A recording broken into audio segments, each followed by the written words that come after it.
Hello, this is Dr. Clancy again, and I want to go over Module 2 for Community Health. Module 2 focuses on evidence-based practice and population health. As with all modules, it begins with your reading your responsibilities, and then it goes into your reading assignments for the course.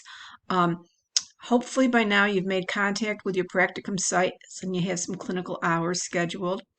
And you and your group have decided what at-risk population to use for your lab projects.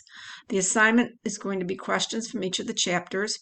The first post has to be posted by the 21st of September with replies by the 28th. As I said, you need to work on some of your clinical practicum or your lab project. Review your semester calendar to make sure you're planning enough time for all the activities and things you need to do. And the Healthy Plate assignment is due on September 29th.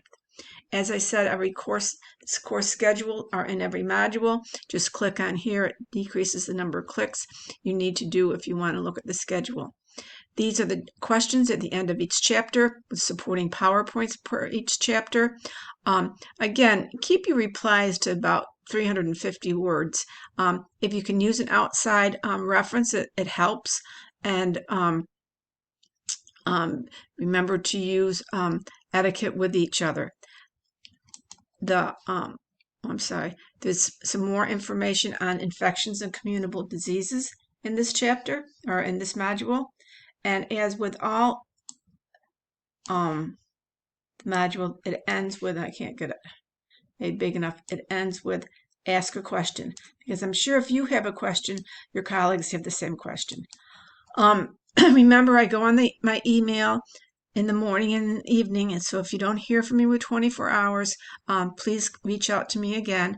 I hope you're enjoying the information. We will have some scheduled optional classes through WebEx once I get WebEx up and running, and I hope you're enjoying the material from the course. Thank you.